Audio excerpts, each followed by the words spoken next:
आज हम हेनरी फ़्योल जो कि हमारे लोक प्रशासन के बहुत ही फ़ेमस या हम कहें कि लोक प्रशासन की नींव रखने वाले वैज्ञानिकों में से एक है। अ, हेनरी फ़्योल बहुत इम्पोर्टेंट है। इनके जो सिद्धांत हैं, इनकी जो दी हुई कुछ कथन हैं, कुछ अवधारणाएँ हैं, वो अक्सर एग्ज़ाम में पूछे जाते रहे हैं। आइए शुरू करते हैं। देश, काल तथा परिस्थिति के अनुसार अधिसंख्य चिंतकों के विचार या तो अप्रासंगिक हो जाते हैं अथवा उनकी उपादेयता में कमी आ जाती है। किंतु सार्वभौम व्यक्ति द यूनिवर्सलिस्ट के नाम से प्रसिद्ध तथा प्रशासनिक या प्रबंध सिद्धांतों के जनक father of administrative principles Henri Fayol के विचार आज भी उतने ही प्रासंगिक दिखाई देते हैं जितने कि वे एक सदी पूर्व थे। बहुत से विद्वान फ़्योल को प्रबंध प्रक्रिया पथ का संस्थापक भी मानते हैं, father of management process school. तो दो तरह से हम इन्हें याद रखेंगे, father of administrative principles, father of management process school. Koontz और डोनेल कहते हैं, संभवतः आधुनिक प्रबंध सिद्धांत के वास्तविक जनक फ्रांसीसी उद्योगपति हेनरी फ़्योल ही हैं। इसलिए कहा जाता है कि जो स्थान अंग्रेजी साहित्य में फ्रांसिस बेकन का है, वही स्थान प्रशासनिक साहित्य में हेनरी फ़्योल का है। किससे तुलना की गई है इनकी? फ्रांसिस बेकन से। इनकी लाइफ के बारे में थोड़ा-सा हम पढ़ेंगे क्योंकि जब हम किसी की लाइफ स्टोरी को समझ लेते हैं ना, तो हम समझ जाते हैं कि वो जो सिद्धांत वो बता रहे हैं, वो किस तरह से उनके एक्सपीरियंसेस से रिलेट कर रहा है। तो इनका जो जन्म था, ये फ्रेंच प्रशासनिक विचारक हैं। तो इनका जो जन्म था वो तुर्की के कॉन्स्टेंटिनोपल यानी इस्तांबुल जो है उसका पुराना नाम है ये में एक उच्च मध्यम वर्गीय परिवार में हुआ 1841 को। ये फैक्ट बहुत ज़्यादा इंपॉर्टेंट नहीं है, लेकिन मैं सिर्फ आपकी जानकारी के लिए और एक स्टोरी इनकी आपके दिमाग में हमेशा याद रहे कि ये कौन थे और क्या थे, उसके लिए आपको यहाँ ऐड कर रही हूँ। तो अब होता क्या है, 21 वर्ष की आयु में आप फ्रांस की प्रसिद्ध कोयला कंपनी जो कि कॉम्बोल्ट नाम से पहचानी जाती थी, में खनन अभियंता के रूप में नियुक्त होते हैं। यानी आप एक इंजीनियर बनते हैं 21 वर्ष की आयु में। उस समय क्या होता है, ये कंपनी घाटे के कारण बंद होने की कगार पर थी। तो 1862 से 72 तक 10 साल तक फ़्योल ने इस कंपनी में जूनियर इंजीनियर की तरह कार्य किया। अब इस दौरान फ़्योल ने कोयला खानों में आग नियंत्रण और खनन इंजीनियरिंग के विविध पक्षों पर गंभीरता से अध्ययन किया और 1872 से 1880 तक फ़्योल इस कंपनी के डायरेक्टर पद पर कार्यरत हुए। 1888 में फ़्योल को कंपनी का महानिदेशक या प्रबंध निदेशक बना दिया गया और 1918 में 56 इयर्स की सेवाएं देने के बाद आप रिटायर्ड होते हैं उस कंपनी से। यानी वो कंपनी जब ये उस कंपनी में गए तो वो घाटे की कगार पर थी, लेकिन धीरे-धीरे ये काम उसमें करते रहे और आगे बढ़ते रहे। इनके एक्सपीरियंसेस वहाँ काम आते रहे और महानिदेशक के पद से रिटायर्ड होते हैं ये 56 साल 56 इयर्स एक कंपनी में सेवा देने के बाद। उस समय इनकी आयु हो जाती है 77 इयर्स की। फ़्योल शारीरिक और मानसिक रूप से कितने चुस्त और सक्रिय थे ये इस बात से स्पष्ट होता है। अब उर्विक कहते हैं, फ़्योल ने जिस सफलता के साथ अपने दायित्वों को पूरा किया, वह फ्रांस के औद्योगिक इतिहास में रोमांचकारी घटनाओं में से एक है। 1918 में कोयला कंपनी से सेवानिवृत्ति के बाद, रिटायरमेंट के बाद फ़्योल मृत्यु पर्यंत यानी जब तक उनकी डेथ ना हुई, बोर्ड ऑफ डायरेक्टर्स में थे वो। उनकी रिटायरमेंट के बाद उन्हें बोर्ड ऑफ डायरेक्टर्स में रख दिया गया और वो जब तक उनकी डेथ हुई तब तक वो उस बोर्ड ऑफ डायरेक्टर में ही थे। रिटायरमेंट के बाद उन्होंने अपना सारा समय एडमिनिस्ट्रेटिव प्रिंसिपल्स को पर लगा दिया। उस दौरान प्रथम विश्व युद्ध समाप्त ही हुआ था। 1914 से 18 के बीच में जो फर्स्ट वर्ल्ड वॉर चल रहा था वो खत्म हुआ था और यूरोप सहित संपूर्ण विश्व में सुधारों और आविष्कारों का दौर जारी था। इससे पहले फ्रांस में भी टेलर के वैज्ञानिक प्रबंधवाद की लहर आ चुकी थी। प्रथम विश्व युद्ध के दौरान फ्रांस के युद्ध मंत्री जॉर्ज क्लेमेनॉ ने अपने अधीन समस्त संयंत्रों में टेलर के वैज्ञानिक प्रबंध के परीक्षण के आदेश जारी कर दिए थे। ये तो शीघ्र ही फ़्योल की एक बुक पब्लिश होती है और सारा का सारा परिदृश्य बदल जाता है। अब यहाँ पर ये भी मेंशन है कि रिटायरमेंट के बाद उन्होंने गवर्नमेंट के लिए एक परामर्शदाता का कार्य किया और एक सेंटर ऑफ एडमिनिस्ट्रेटिव स्टडीज़ की उन्होंने स्थापना की थी। ये उनकी छोटी-सी स्टोरी है, लाइफ स्टोरी। अब बात करें इनकी राइटिंग्स की, इनकी बुक्स और आर्टिकल्स की, तो बहुत देरी से इन्होंने लिखना शुरू किया ऐसा कहते हैं और टेक्निकल और geography, engineering, public administration, management आदि पर इन्होंने बहुत सारे लेख लिखे। मैनेजमेंट पर 1900 से लिखना शुरू कर दिया था। 1908 में जनरल प्रिंसिपल ऑफ एडमिनिस्ट्रेशन नामक एक आर्टिकल फ्रेंच भाषा में इन्होंने लिखा। 1914 में एडमिनिस्ट्रेशन इंडस्ट्री एट जनरल के रूप में प्रेस में प्रकाशनार्थक भेजा गया और 1916 में फ्रेंच भाषा में ये प्रकाशित हुआ। अब फ्रेंच में लिखा होने के कारण क्या हुआ कि बहुत सारे इनकी जो आर्टिकल्स थे, इनकी जो बुक्स थी, वो समझ में या अप्रोच नहीं कर पाए बहुत सारे लोगों तक वो, क्योंकि वो फ्रेंच लैंग्वेज में लिखा हुआ था और हर किसी को फ्रेंच लैंग्वेज नहीं आती। आगे क्या हुआ? अब आगे होता क्या है कि 1929 में इस बुक का इंग्लिश जो है ट्रांसलेशन आता है, लेकिन उसकी भी संख्या कम होती है तो वो कम लोगों तक पहुंच पाता है। फिर इनकी एक book general and industrial management के नाम से पब्लिश होती है और तब जाकर शैक्षिक जगत में हेनरी फयोल का नाम सामने आता है। इनकी book general and industrial management बहुत बार पूछी गई है एग्जाम में। जब भी बुक्स के नाम आते हैं तो अक्सर इनकी बुक का नाम पूछा ही जाता है। आपको ये याद रखना है, जब जनरल एंड इंडस्ट्रियल मैनेजमेंट आ गया मतलब हेनरी फयोल की बात हो रही है। अब श्रीराम माहेश्वरी जी लिखते हैं कि कितना दुखद है कि फयोल ने अपनी मूल फ्रेंच पुस्तक में एडमिनिस्ट्रेशन शब्द प्रयुक्त किया था, परंतु जब इसका इंग्लिश ट्रांसलेशन हुआ तो उसमें मैनेजमेंट शब्द प्रयुक्त में लिया गया। उर्विक ने यह पुस्तक कॉन्स्टेंट स्टॉर्स द्वारा अनुवादित की गई और फयोल की ये जो कृति थी, इसका पहला इंग्लिश अनुवाद 1930 में कावोब्रो द्वारा किया गया था और लेकिन ये पुस्तक बहुत कम लोगों तक पहुंच पाई। और आगे देखें तो ब्रुसेल्स में एक प्रशासनिक विज्ञान कांग्रेस में इनका एक लेख लोकप्रिय रहा, the administrative theory of the state. ये भी पूछा गया है कई बार कि किसने ये लेख लिखा। और गुलिक और उर्विक के साथ इन्होंने लिखा था papers on the science of administration 1937 में। ये भी कई बार पूछा गया है। तो ये तीन नाम तो आप हमेशा याद रखिएगा, very very important. General and industrial management, the administrative theory in the state, papers on the science of administration with Urwick 1937। Henri Fayol के प्रमुख विचारों में जो पहला विचार है जो बहुत ही इम्पोर्टेंट माना जाता है वो ये है कि उन्होंने प्रशासन और प्रबंध में कोई अंतर नहीं किया और प्रशासन और प्रबंध के जो सिद्धांत थे उन्हें सार्वभौमिक माना, यूनिवर्सल माना। तो हमें याद रखना होगा, कथन में इस तरह के क्वेश्चन आ जाते हैं। तीन जो बातें हैं इनकी वो बहुत इंपॉर्टेंट है। पहला ये कि प्रशासन और प्रबंध में कोई अंतर नहीं मानते हेनरी फयोल।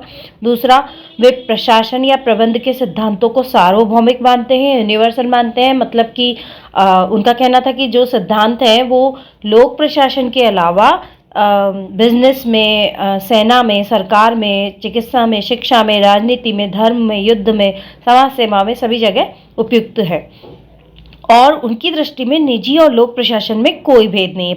थर्ड, वो कह रहे हैं फाइनेंशियल एक्टिविटीज़ जिसमें कि पूंजी की प्राप्ति तथा उसके श्रेष्ठतम उपयोग से संबंधित गतिविधियां होती हैं। संयंत्र, कच्ची सामग्री, मशीनों, कार्मिकों और विस्तार कार्यों की पूंजी की प्राथमिकता की आवश्यकता, अतः पूंजी की प्राप्ति, उपलब्ध कोष का श्रेष्ठतम उपयोग और उपयुक्त वित्तीय प्रबंधन। फोर्थ, सिक्योरिटी एक्टिविटीज़ जिसमें चोरी, बाढ़, आग, हड़ताल या तोड़फोड़ से बचाव के लिए समय रहते व्यवस्थाएं की जाती है। अकाउंटिंग एक्टिविटीज़ जिसमें हिसाब किताब रखना, बैलेंस शीट बनाना और अकाउंट से रिलेटेड सारे काम होते हैं। मैनेजरियल एक्टिविटीज़ ये बहुत इम्पॉर्टेंट है हमारे एडमिनिस्ट्रेशन के हिसाब से। मैनेजरियल एक्टिविटीज़ जो हैं POCCC है ना, POCCC, ये उनके द्वारा बताया गया वो सिद्धांत है जो बार बार पूछा जाता है एग्जाम में। मैनेजरियल एक्टिविटीज़ क्या हैं? योजना बनाना, संगठित करना, आदेश देना, समन्वय या नियंत्रण। फयोल ने इन्हें मैनेजरियल एक्टिविटीज़ कहा और इनके अनुसार प्रबंध एक कार्य है, एक गतिविधि है और एक अर्जित प्रतिभा है।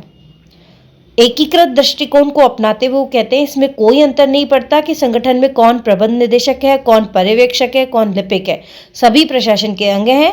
हाँ, ये अवश्य है कि जो उच्च पद पर आसीन है वे निम्न स्तरीय पदाधिकारी की तुलना में प्रशासन कार्य के लिए अधिक समय देते हैं। अब हमें मैनेजरियल एक्टिविटीज़ को अच्छे से समझना होगा। आइए समझते हैं डिटेल में।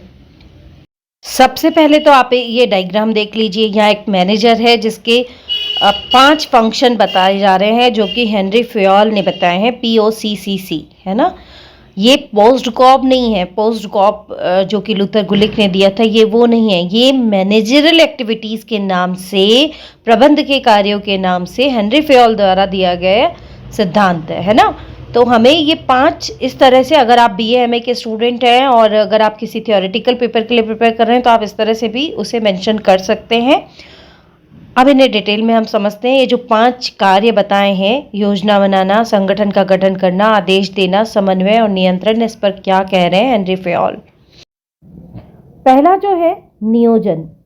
हेनरी फ्योल की दृष्टि में नियोजन का अर्थ है आगे देखना। आगे देखने से तात्पर्य है भविष्य का मूल्यांकन और आवश्यक व्यवस्था करने से। इसलिए फ्योल ने नियोजन को प्रबंध का बहुमूल्य उपकरण कहा। फ्योल के अनुसार एक अच्छी नियोजन व्यवस्था में एकता, उद्देश्यों में स्पष्टता, आकस्मिकता के प्रावधान, संसाधनों का विवरण, निरंतरता, लोचशीलता और निश्चितता होनी चाहिए। एक दोषपूर्ण नियोजन संपूर्ण संगठन के कार्यकरण को प्रभावित करता है। इस प्रकार फ्योल ने नियोजन को पूर्वदृष्टि के रूप में परिभाषित किया है, अर्थात फ्योल के नियोजन में पूर्वानुमान लगाना भी महत्वपूर्ण माना है। इस हेतु फ्योल ने फ्रेंच शब्द फोरसाइट प्रयुक्त किया है। फोरसाइट मतलब पहले से आपको देखना, पूर्व नियोजन। नियोजन के अंदर आ जाएगा कि आप पहले ही प्लानिंग कर रहे हैं आगे क्या होना है और उनकी व्यवस्था कैसे की जानी है। प्रबंध का बहुमूल्य उपकरण। सेकेंड वो कह रहे हैं संगठन। फ्योल की दृष्टि में संगठित करने का अर्थ है किसी उद्यम को चलाने के लिए आवश्यक या उपयोगी संसाधनों, मशीन, पूंजी, उपकरण और कार्मिकों की उपलब्धता सुनिश्चित करना। फ्योल ने संगठित करने की क्रिया को 2 वर्गों, भौतिक और मानवीय में बांटा है। कार्मिक नेतृत्व और संगठन की संरचना को फ्योल ने मानवीय संगठन के अंतर्गत सम्मिलित किया है। फ्योल के अनुसार प्रत्येक संगठन को यह सुनिश्चित करना चाहिए कि योजना जो है वो तर्कसंगत ढंग से निर्मित की गई हो और उसे दृढ़तापूर्वक लागू किया गया हो। मानवीय तथा भौतिक संगठन संस्था के उद्देश्यों, संसाधनों तथा आवश्यकताओं के अनुरूप हो। एकाकी, सुयोग्य, चुस्त तथा मार्गदर्शन सत्ता की स्थापना की गई हो। आदेश जो उनका तीसरा कार्य बता रहे हैं वो प्रबंध का, इनके अनुसार आदेश या कमांड का उद्देश्य संपूर्ण संगठन के हित में सभी कार्मिकों के अनुकूल प्रत्युत्तर या निष्पादन प्राप्त करना है। फ्योल ये भी मानते हैं कि आदेश की कला प्रबंध के व्यक्तिगत गुणों या प्रबंध के सामान्य सिद्धांतों के ज्ञान पर निर्भर करती है। इसकी दक्षता प्रत्येक व्यक्ति में भिन्न भिन्न हो सकती है। अब वो क्या क्या कला होती है, अपने कार्मिकों का पूर्ण ज्ञान रखे, अक्षम को निकाल दे, व्यवसाय या इसके कार्मिकों को एक दूसरे से जोड़ने वाली व्यवस्था से परिचित करवाए, एक अच्छा उदाहरण प्रस्तुत करे, समय समय पर अंकेक्षण करे, सारांश चार्ट का उपयोग करे, परामर्श सम्मेलन द्वारा जिसमें निर्देश की इकाई या प्रयासों के ध्यानाकर्षण के लिए आवश्यक अवसर दिए जा सके में अपना प्रमुख सहायकों को समीप लाए, विस्तृत विवरण में ना डूबे, कार्मिकों में एकता, चुस्ती, पहल तथा वफादारी के लक्ष्य बनाए। ये बहुत इंपॉर्टेंट है। कमांड, किस तरह से एक लीडर को काम करना चाहिए, कमांड करना चाहिए। कोऑर्डिनेट, संगठन की समस्त क्रियाओं और प्रयास में एकरूपता लाने को फ्योल ने समन्वय के वर्णित किया। समस्त क्रियाओं और प्रयासों में एकरूपता कथन में आ सकता है। संगठन की समस्त क्रियाओं एवं प्रयास में एकरूपता लाने को फ्योल ने समन्वय के रूप में वर्णित किया है। वे लिखते हैं, समन्वय किसी संगठन की सभी क्रियाओं में समरसता स्थापित करता है ताकि इसका कार्य सुविधाजनक ढंग से सफलतापूर्वक चलता रहे। समन्वय से कार्यों को आपस में सहायता मिलती है। समन्वय का लक्ष्य यह सुनिश्चित करना है कि एक विभाग के प्रयास दूसरे विभाग के प्रयासों से साम्यता रखते हैं और सभी गतिविधियां संगठन के समग्र लक्ष्यों की प्राप्ति में संचालित होती हैं। फ्योल के अनुसार समन्वय की स्थापना हेतु सभा यानी मीटिंग, सम्मेलन, प्रत्यक्ष वार्ता, परामर्श, समयानुकूल कार्यसूची का निर्माण, एक दूसरे विभागों की कार्यों की जानकारी, विभागों का विभाजन, उप विभाजन, तत्परता आवश्यक है। कोऑर्डिनेशन, लेकिन हमारे लिए कथन में ये बहुत इंपॉर्टेंट कोऑर्डिनेशन के कुछ सेंटेंस। कंट्रोल,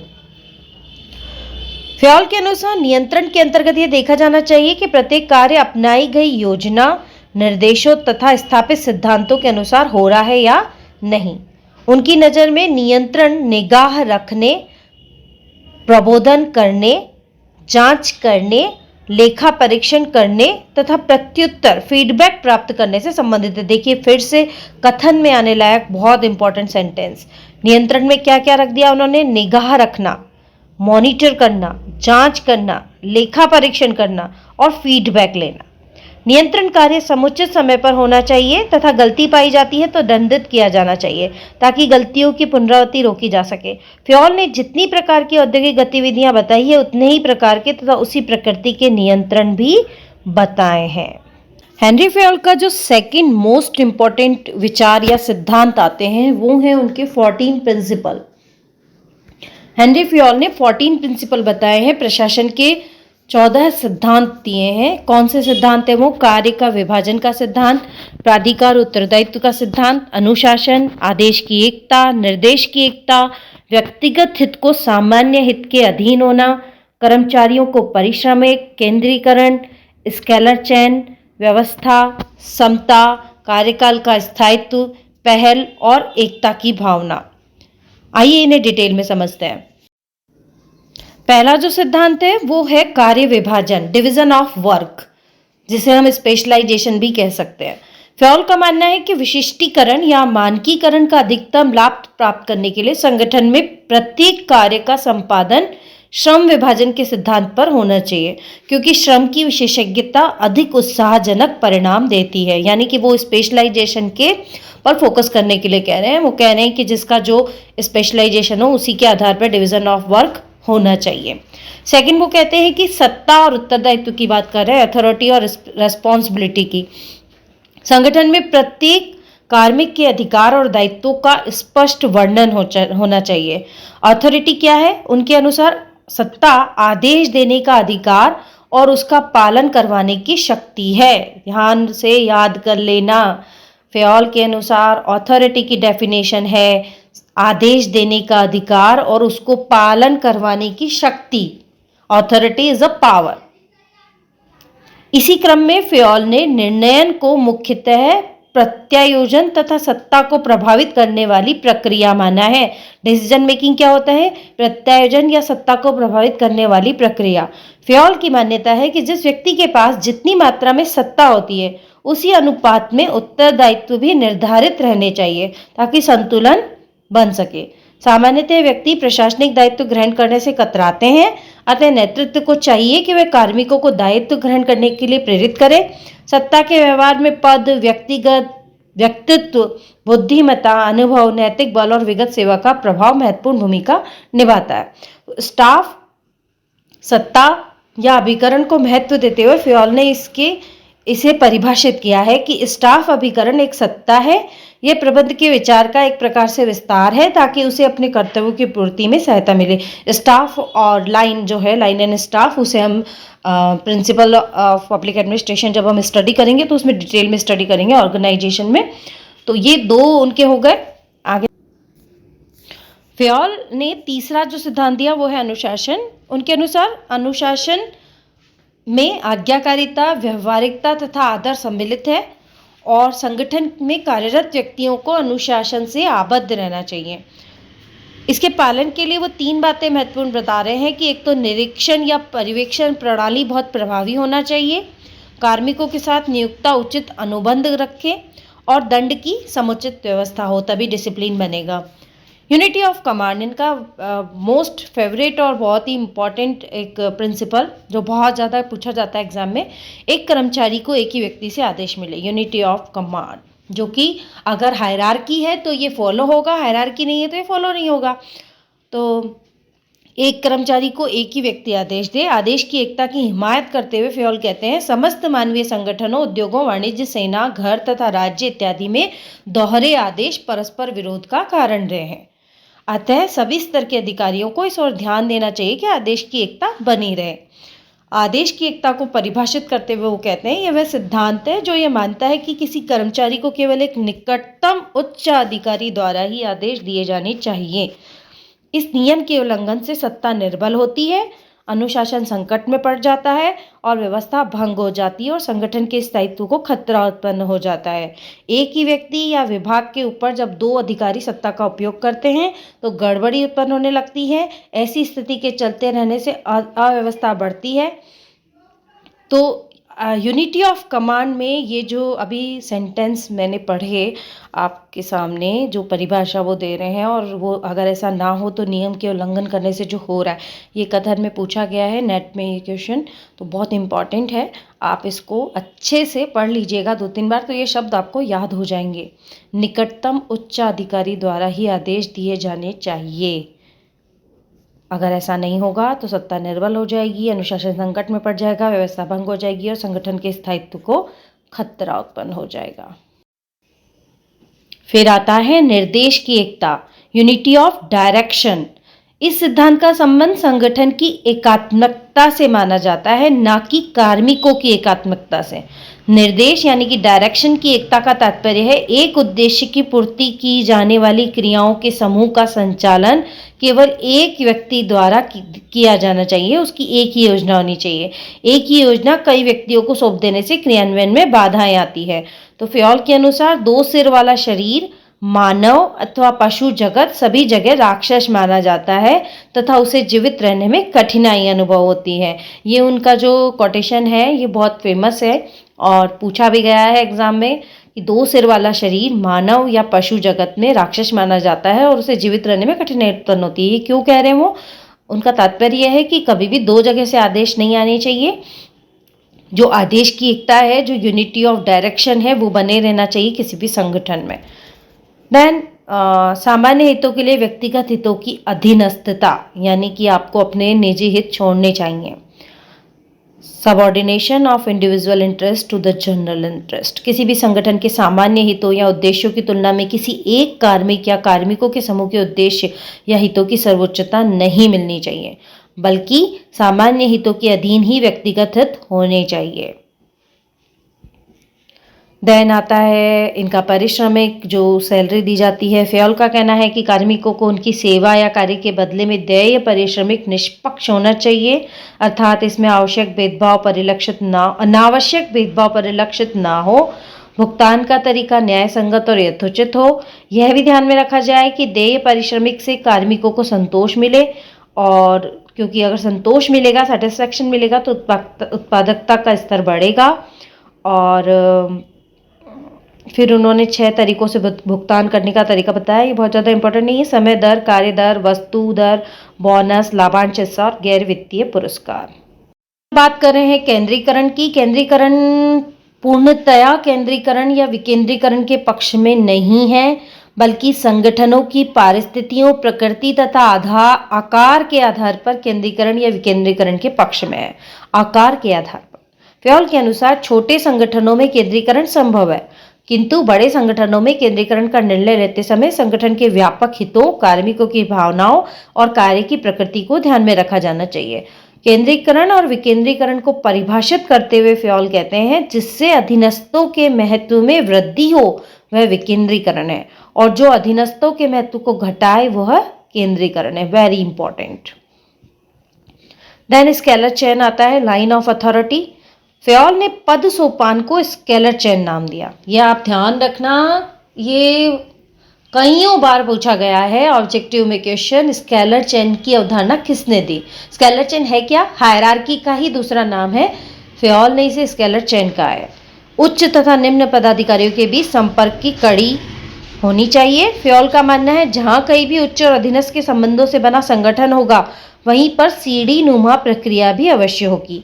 पद सोपान की इस व्यवस्था में सभी अधिकारियों या कर्मचारियों के संचार के समस्त स्तरों की नियमित व्यवस्था के अनुरूप होना चाहिए, किंतु फ्योल ये भी सुझाव देते हैं कि आवश्यकता पड़ने पर स्तरों को लांघा भी जा सकता है, और इसी हेतु फ्योल ने गैंग प्लैंक व्यवस्था का सुझाव देते हुए कहा कि आवश्यकता होने पर समस्तरीय अधिकारी बिना शीर्ष तक जाए पुनः नीचे तक आने के बजाय सीधे ही पुल बनाकर संपर्क स्थापित कर सकते हैं। फ्योल के अनुसार संगठन में एक संभाग के अधिकारी को दूसरे संभाग के समस्तरीय अधिकारी से कार्य पड़ रहा हो तो गैंग प्लैंक विधि का सहारा ले लेना चाहिए। और लेकिन फ़ेओल ये अनुभव करते हैं कि यह निजी संगठनों में तो सरलता से हो जाता है, किंतु सरकारी संगठनों में जहाँ सत्ता के सूत्र अस्पष्ट है, वहाँ ये कम उपयोगी है। गैंगप्लैंक, ये भी ध्यान रखना है आपको, कई बार पूछा गया, आपने सुना भी होगा। गैंगप्लैंक, स्केलरचैंड, हेनरी फ़ेओल। गैंगप्लैंक क्या है? गैंगप्लैंक है समस्तरीय अधिकारियों का डायरेक्ट संवाद करना, कम्युनिकेशन करना किसी मुद्दे पर। और इसका अर्थ क्या होता है? नाव के अंदर या बाहर चलने के लिए लकड़ी का तख्ता, वहाँ से उन्होंने ये कंसेप्ट लिया, हेनरी फ़ेओल ने। पदस्थापन या ऑर्डर की बात करें तो उचित कार्य उचित व्यक्तियों को सौंपना प्रशासन का महत्वपूर्ण सिद्धांत है। फ़ेओल ने इसे ऑर्डर नाम दिया।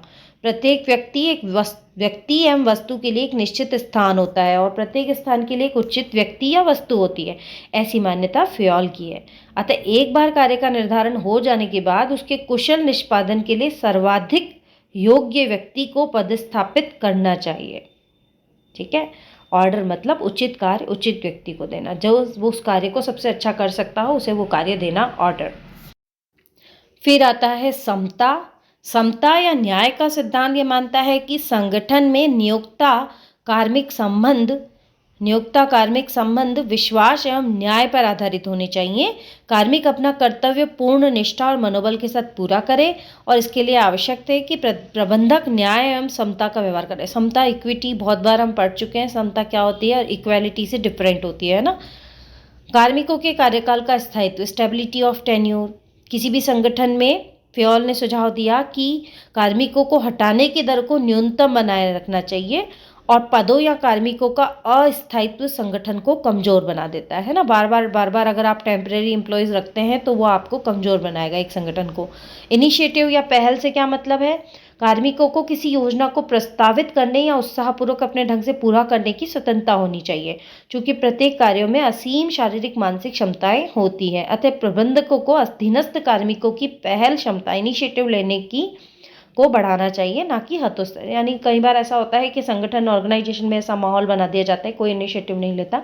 नहीं, कोई अगर अपना नया विचार, नया इनिशिएटिव लेना चाहता है तो उसे प्रोत्साहन देना चाहिए। और लास्ट है सहयोग की भावना, सौहार्द, जो कि आप नाम से ही स्पष्ट है कि उन्होंने कहा कि सहयोग की भावना होनी चाहिए संगठन में। ये 14 प्रिंसिपल बहुत इंपॉर्टेंट है और इनमें से कुछ तो वेरी वेरी इंपॉर्टेंट है जो कि एग्ज़ाम में आते ही हैं। हेनरी फ़ेओल अपने आप में बहुत इंपॉर्टेंट है, बहुत इंपॉर्टेंट थिंकर हैं। तो 2 से 3 बार अगर आप इसको स्टडी कर लेंगे तो आपके क्वेश्चन सही होने वाले हैं फ़ेओल के। हेनरी फ़ेओल के विचार यूँ तो बहुत ही प्रासंगिक हैं आज भी पूर्णतया और उपयोगी हैं, लेकिन पीटर ड्रकर और नॉर्मन कुथबर्ट कुछ ऐसे नाम हैं जिन्होंने हेनरी फ़ेओल की आलोचना की। उनकी आलोचना क्यों की जाती है कि क्योंकि वो क्लासिकल विचारधारा वाले थे, तो संगठन की औपचारिकता, नियम और कार्य प्रणाली पर यांत्रिक दृष्टिकोण उन्होंने अपनाया, लेकिन मानव संबंधों की उपेक्षा की। एक तो ये आलोचना की जाती है। फिर वरिष्ठ प्रबंधकों को बुद्धिमान और योग्य व्यक्ति के रूप में देखा, तो आलोचक कहते हैं कि सार्वभौमिक दृष्टि में ऐसा होना संभव नहीं है। फिर कहा जाता है कि फ़ेओलवाद में प्रकार्य पर अधिक बल दिया गया और संगठन की संरचना को नकार दिया गया है। पीटर ड्रकर कहते हैं कि फ़ेओल ने जीवंत व्यवसायों में यांत्रिक संगठनों, आदर्श या सार्वभौमिक प्रतिमान थोपने का प्रयत्न किया है। इनके जो 14 प्रिंसिपल हैं वो अतिराव से भरपूर हैं। और ड्रकर कहते हैं कि फ़ेओल के सिद्धांत उनके कोयला कंपनी में कार्य करते हुए प्राप्त अनुभवों पर आधारित हैं, जो कि आज के विशाल और जटिल संगठनों में व्यवहारिक सिद्ध नहीं हो सकते। फ़ेओल प्रशासन में यांत्रिक उपागम या शास्त्रीय विचारधारा का समर्थन करते हैं, तो आलोचना की जाती है कि ये अधिक से अधिक सैद्धांतिक है और इसमें औपचारिकता, नियम और संगठन की कार्मिक की पृथकता पर बल दिया गया है, जो कि कुशलता लाने में सहायक नहीं होगा। लेकिन कितनी भी आलोचना हो जाए, ये कटु सत्य है कि उनके सिद्धांत आज भी व्यवहारिक है और विश्व भर में स्टडी किए जा रहे हैं, इनका पालन किया जा रहा है। हॉरवुड एफ मेरिल ने फ़ेओल को प्रबंध साहित्य का फ्रांसिस बेकन कहा है और इसमें कोई अतिशयोक्ति नहीं है। उनके सिद्धांत नींव है लोक प्रशासन के लिए।